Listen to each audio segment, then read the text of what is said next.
넷째 날 나오신 여러분들 제 이름으로 환영하고 또 축복합니다. 우리가 지난 주일날 23년 이렇게 삽시다 라고 하는 주제를 가지고 말씀을 드렸는데 다시 한번 우리가 기억했으면 좋겠습니다.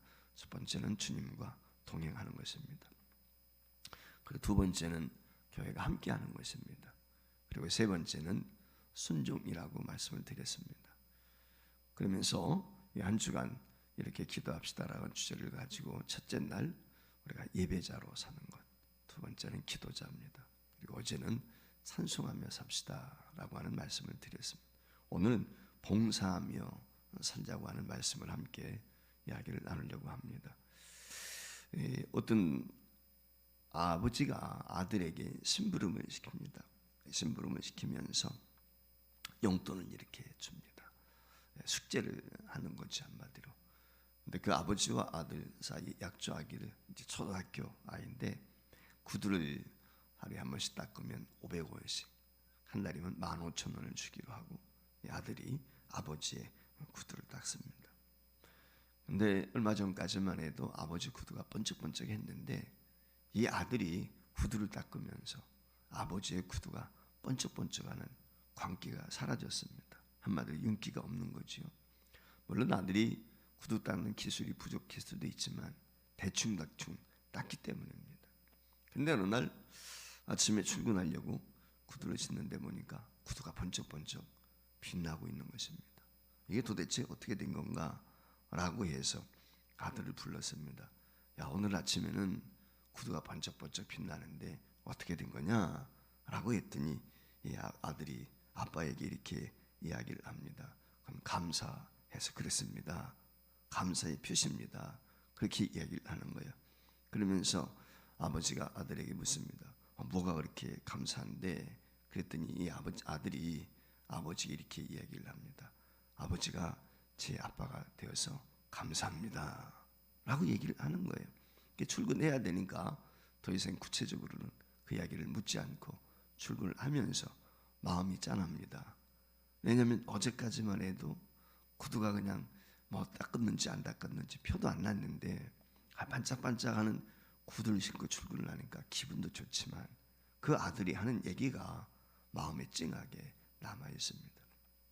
그리고 돌아와 가지고는 그 아빠가 이제 아들에게 구두를 닦는 그 모습을 보면서 오늘은 내가 500원을 더 줄게 라고 하면서 이 얘기를 했어요. 그랬더니 이 아들이 하는 얘기가 아빠 오늘은 공짜예요 라고 얘기를 하는 것입니다. 구두를 번쩍번쩍 닦아서 그 이튿날 더 500원을 더 주겠다고 그랬는데 아들이 그걸 거절하면서 공짜요 라고 이야기를 하는 것입니다. 왜 공짜야? 그랬더니 이 아이가 하는 말이 아빠에게 너무 감사해서 그래요.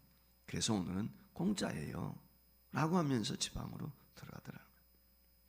그리고 나서 알게 된 사실이 있는데 이 아이 가운데 아버지가 갑작스럽게 사고로 세상을 떠난 거예요.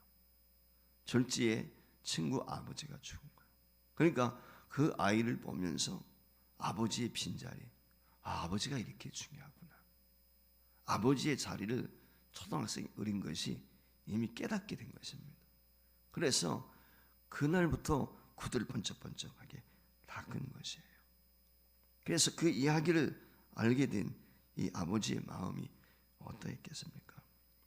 짠하면서도 한편으로는 이 얻은 것이 이제 철이 들어가는구나 라고 하는 생각을 갖게 되었다는 것입니다. 그래서 사실 친구 아이한테는 미안하지만 아버지가 세상을 떴으니까 근데 자기 아들이 이렇게 철 들어가는 모습을 보면서 흐뭇했다 라고 하는 글을 제가 한번 읽어본 적이 있습니다. 봉사도 그렇습니다. 그것이 교회 봉사가 되었든 사회 봉사가 되었든 어느 봉사가 되었든 마찬가지입니다. 봉사를 하게 될 때 마지못해 사는 봉사, 대가를 받고 대가 때문에 하는 봉사, 자원에 사는 봉사. 봉사라고 하는 개념은 대가 지불이 없는 거죠. 봉사는 대가 없이 뭘 기대하고 하는 것이 아니라 그저 감사해 사는 게 그게 봉사입니다. 그러니까 교회를 나와서 헌신하고 봉사한다. 어떤 대가 바라고 하는 거든 그게 아니란 거예요. 그냥 예수님의 구원의 은혜에 감사해서, 주님께서 날 구원해 주신 것에 대해 감사해서, 부족한 나를 이처럼 하나님의 자녀 삼아 주시고 하늘나라 상속자 삼아 주신 것, 이것이 그저 감사해서. 그러니까 구원에 대한 감격과 기쁨이 있으면 누가 시켜서 하는 게 아니죠. 자발적으로 하는 것이죠. 감사해서 정말 하는 것입니다. 이 구두를 공짜로 닦는 아들의 심정, 그게 바로 오늘 우리가 어떤 봉사를 하든지 그런 심정이 되는 것입니다. 오늘 우리는 매일 주십시오 기도하는 나의 모습과 하나님 감사합니다 하는 모습과 우리 하나님 관점에서 볼 때 어떨 것이라고 생각을 합니까? 우리가 하나님 앞에 나와 기도합니다. 기도하는데 자기의 소원, 자기가 가지고 있는 기도의 제목들 알아야 되죠, 분명. 근데 매일 나와서 만날 때마다 하나님 앞에 기도, 이것도 주셔야 할고 저것 주셔야 할고 늘 요구만 한다고 하면 어떤 마음일까? 반면에 어제도 하나님 은혜였습니다. 지나고 보니 모든 것이 감사했습니다. 라고 하면서 감사의 조건을 쭉 나열만 하고 가도 말이죠. 하나님께서는 이미 우리의 머리털 하나까지도 세셨잖아요. 우리 안고 섰음을 아시잖아요. 우리 중심에 무엇을 가지고 있는 다 아시는 분 아니겠습니까? 그러니까 구하기 전에 이미 우리에게 주시는 분, 그게 우리 하나님이시거든요. 그러니까 하나님이 무엇을 기뻐하실까? 어떤 고백을 더 기뻐하실까? 라고 하는 것을 우리가 한번 깊이 생각해 봤으면 좋겠습니다.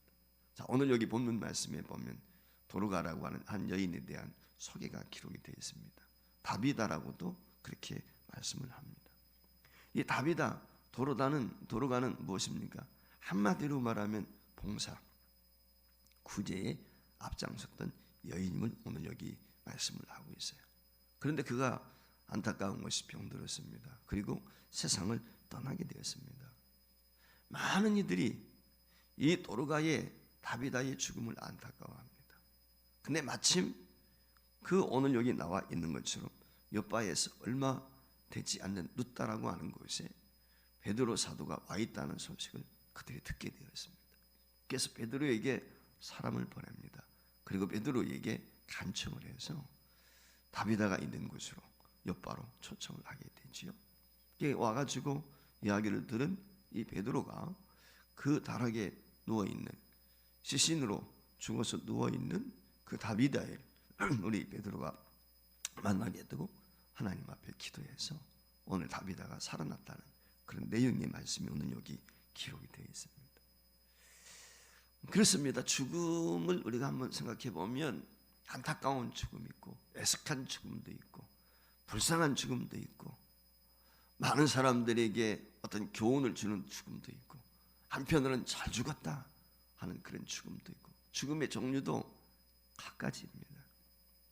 오늘 우리가 세상을 떠나더라도 다비다와 같은 죽음, 이런 죽음을 맞이해야 될 것 같아요.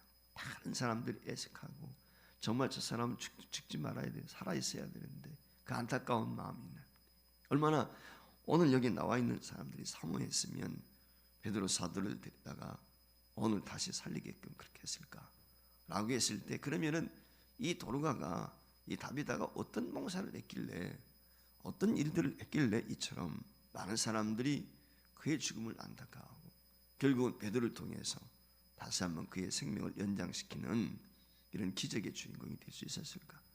물론 오늘 이 말씀 자체는 도르가의 선행의 중심이 있는 것은 아닙니다. 구속사적인 관점에서 오늘 나와 있는 것처럼 죽은 자를 살리는 베드로의 권세를 통해서 수많은 사람들이 주께로 돌아오는 교회사적인 관점에서 우리가 첫 번째 이해를 해야 되지만, 그럼에도 불구하고 중요한 것은 이 도르가의 선행이라고 하는 것입니다. 그의 섬김과 봉사인 것입니다. 그러면 도르가는 어떤 선행과 봉사를 했는가? 서두에서도 말씀을 드렸지만 첫 번째, 도르가의 봉사는 조건 없는 봉사였다는 것입니다. 이것이 오늘 중요합니다. 36절 말씀 우리 함께 읽겠습니다. 36절입니다. 요바에 다비다라는 여제자가 있으니 그 이름을 번역하면 도르가라. 선행과 구제하는 일이 심히 많더니. 그래서 지금 오늘 여기 말씀에 보면 선과 구제하는, 좋은 일을 하는 일이 심히 많았다라고 라고 했는데 그 선행이 구체적으로 구제다. 그렇게 지금 여기 설명을 하고 있는 것입니다. 자, 그러면은 도로가의 구제의 대상입니다. 이게 중요한 거거든요. 어떤 구제를 했느냐라고 하는 것도 중요하지만 누구를 대상으로 한 구제했느냐, 이게 오늘 중요한 것입니다. 그 구제의 대상이 39절에 나와 있습니다. 다시 한번 읽습니다. 베드로가 일어나 그들과 함께 가서 이르매 그들이 데리고 다락방에 올라가니 모든 과부가 베드로 곁에 서서 울리며 도로가가 그들과 함께 있을 때에 지금 속옷과 옷을 다 내보였다. 자, 지금 다비다가 죽어 있는데 베드로가 그 집에 도착하게 되었을 때 그 베드로를 둘러싼 여인들이 누구라고 그랬습니까? 다들 과부입니다. 우리가 성경에 보면은 늘 주님이 가장 관심 갖고 있는 게 있습니다. 고아와 과부와 나그네입니다. 고아와 과부와 나그네는 무엇입니까? 나그네는 주인이 없습니다. 과부는 남편이 없습니다. 전에도 제가 말씀을 드렸죠. 아들은 부모가 없습니다. 이 말의 의미는 뭐냐? 의지할 곳이 없는 것. 가장 사회적인 약자인 것입니다. 도움을 받아도 갚을 수가 없어요. 우리가 누군가를 섬겼는데 그것을 도로 받는다면 그렇지 않습니까? 그런데 이들은 도움을 받아도 도로 갚을 능력이 없는 사람. 누군가의 도움이 없이는 살 수도 없지만 내가 도움을 받았을 때 도로 갚을 능력이 없는 사람. 바로 이게 오늘 여기 본문에 나와 있는 과부지요. 그들을 대상으로 도왔다는 것. 즉 이 말의 의미는 도로가의 섬김과 봉사가 선행이 조건 없는 봉사였다. 대가를 기대하는 것이 아닙니다. 그저 주는 거예요. 오늘 우리가 봉사하게 될 때 무엇을 바라고 기대하고 봉사한다면 그것은 봉사가 아니죠. 이 점을 우리가 먼저 기억해야 돼요. 어떤 사람은 자기가 한 선행에 대해서 나팔을 막 불어요. 이미 그 상급은 끝난 것이죠. 아니 상이 없어요. 근데 여러분 아시는 것처럼 마태복음 6장 4절 말씀에 보면 예수님이 어떻게 구제하라고 그랬습니까? 같이 읽어볼까요? 내 구제함을 은밀하게 하라. 은밀한 중에 무엇이는 너희 아버지께서 갚으신다. 내가 누군가에 섬겼을 때 그 사람이 내게 갚는 것, 그게 얼마나 되겠어요? 그렇지 않습니까? 근데 주님이 갚아주신다. 주님이 갚아주실 때 넘친다. 우리가 그걸 기대하고 안 것은 아니지만, 그런데 이름도 없이 빛도 없이 우리가 섬기게 될 때 하나님이 그 선행을 기억하고 계시다는 거예요. 그 구제를 잊지 않는다는 거예요. 주님이 그러셨잖아요. 냉수 한 컵 대접한 것도 소자에게, 보잘것없는 자녀에게, 소자에게 기억되지 않는 그 소자에게 냉수 한 컵 대접한 것도 하나님은 잃어버리지 않는다. 상급이 있다는 것입니다. 그러니까 주님이 우리에게 선행을 베풀고 봉사하게 될 때 해야 되는 것은 광을 내지 말아라. 은밀하게 하라. 내가 그것이 무엇이 되었든, 봉사가 되었든, 헌신이 되었든, 수고가 되었든, 일이 되었든, 교회에서 사역을 감당하든, 우리에게 중요한 건 뭐냐면 은밀한 거예요. 나팔 불지 않는 거, 대가를 바라보지 않는 거예요. 봉사가 대가를 바란다면 그건 이미 대가가 아니지요. 내가 어떤 일을 하게 되었을 때 대가를 바라고 일을 했으면 그것은 노동이 되는 것입니다. 왜냐하면 내가 어떤 대가를 바랐기 때문에 그건 진정한 헌신이나 선행이 아니고 노동이 돼. 노동의 대가를 기대. 내가 수고한 것만큼 하나님 내게 복을 주셔야 되겠습니다. 이건 노동의 대가인 것입니다. 도로가가 오늘 봉사하는데 도로가는 조건 없이 하는 것입니다. 과부들이 도로가에게 아무런 갚을 능력이 없습니다. 자기의 것을 다 나누지만 도로 받을 수 있는 사람이 아니에요. 오늘 저와 여러분이 2023년 어떻게 살아야 될까? 봉사하며 살자는 것입니다. 이게 첫 번째. 두 번째, 오늘 기억해야 될 것은 그럼에도 불구하고 중요한 것이 있습니다. 하나님은 우리의 선행과 봉사를 기억하신다는 거죠. 사람들이 기억하지 못해도 하나님은 기억하죠. 사람들의 기억은 한계가 있어요. 저도 마찬가지예요. 받은 바 은혜도 있고 빚진 것도 있고 내가 빚을 준 것도 있고 베푼 것도 있지요. 그런데 다 잊어버려요. 얼마 못 가서 그런 적이 있었나 잊어버릴 때 있다. 기억에 남지도 않을 때 있어요. 근데 우리 하나님은 속속들이 다 기억하고 계십니다. 이게 하나님이세요. 오늘 여기 37절 38절 말씀 다시 읽습니다.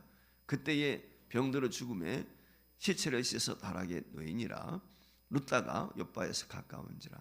제자들이 베드로가 거기 있음을 듣고 두 사람을 보내 지체 말고 와 달라고 간청하여 그랬습니다. 지금 과부들이 자신들을 어떻게 도왔는지 알고 있는 이들이 그 다비다의 죽음을 안타까워하면서 욥바에 사람을 보냈다. 그리고 베드로를 간청해서 오게 했습니다. 베드로가 이야기를 듣고 달려옵니다. 39절 40절 다시 한번 더 읽습니다. 39절 베드로가 일어나 그들과 함께 가서 이르매 그들이 내리고 다락방에 올라가니 모든 과부가 베드로 곁에 서서 울며 돌아가가 그들과 함께 있을 때에 지은 소득과 콧을 다 내보이거늘 베드로가 사람을 다 내보내고 무릎을 꿇고 기도하고 돌이켜 시체를 향하여 이르되 다비다라 일어나라 하니 그가 눈을 떠 베드로를 보고 일어났는지라. 오늘 이 말의 의미가 죽었던 다비다가 다시 살았어요. 하나님이 기억하신 거죠. 하나님이 기억하시고 베드로의 기도를 들으셨어요. 그리고 살려주셨어요. 달리 다굼했단 말이죠. 베드로. 그랬더니 일어났어요. 이게 하나님의 역사거든요. 하나님이 돌아가를 살려주셨어요. 달리 말하면 하나님은 선행과 봉사에 이름 없이 일 없이 수고하고 헌신하게 될 때 외면하지 않는다는 거예요. 다 하나님은 기록하고 계십니다. 하나님 기억하고 계십니다.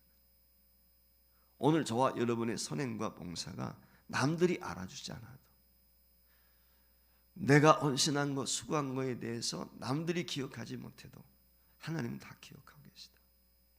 사람이 무엇을 심든지 그대로 거둔다고 했습니다. 이 점을 저와 여러분이 명심했으면 좋겠어요. 교회에서 직분을 맡아 수고하게 될 때 오늘 찬송한 것처럼 어려운 일 많습니다. 힘든 일 많습니다.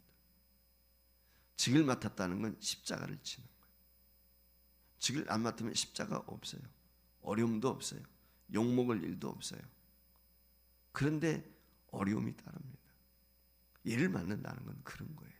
봉사한다는 건 그렇습니다. 봉사하다 보면 구설수에 오를 때 있습니다. 잘했느니 못했느니. 그러니까 사람을 보고 누군가를 의식하고 선행을 베풀고 봉사하게 되면 당연히 거기에는 비판도 따르게 돼요. 많은 사람들이 연말 연시가 되면 선행을 베풉니다. 사랑에 응금도 합니다. 뭣도 하고 그랬죠. 많은 사람들이 무엇입니까? 자기의 선행을 과시하기 위해서, 회사를 홍보하기 위해서 순수한 마음이 아니라 그런 경우 참 많습니다. 하나님께서 그 모든 것들을 아시죠. 오늘 기독교인의 봉사만큼은, 교회 봉사만큼 어떤 광을 내고 선전하기 위한 것이 아니라 정말 주님만이 기억하시는 하나님의 은혜에 감사해서 내가 빚진 자의 심정으로 선행을 애가고 봉사에 나서는 것이지요. 그게 교회 봉사해야 되고 성도의 삶이 되어야 됩니다. 그 삶을 주님은 기억하십니다. 여러분 마태복음 10장 42절 말씀에 보면 이렇게 우리 주님이 말씀을 했습니다. 누구든지 제자의 이름으로 이 작은 자 하나에게 냉수 한 그릇이라도 주는 자는 내가 진실로 내게 이르노니 그 사람이 결단코 상을 잃지 아니하리라. 여러분 오늘 저와 여러분이 비록 남들이 볼 때 보잘것없는 냉수 한 잔이었을지 모르겠지만 그 나그네에게는, 작은 자에게는 생명줄이 될 수도 있거든요. 저와 여러분의 보잘것없는 선행과 봉사가 때는 누구를 살리기도 하고 그에게 평생 지울 수 없는 마음의 은혜를 입기도 하는 것입니다. 저와 여러분의 작은 봉사가 올 1년 동안도 하나님을 기쁘시게 하고 교회에 놀라운 축복이 되고 저와 여러분에게 은혜와 은총이 충만한 그런 한 해가 되어질 수 있도록 23년 봉사하며 한 해를 보낼 수 있기를 주의 이름으로 축원을 드립니다.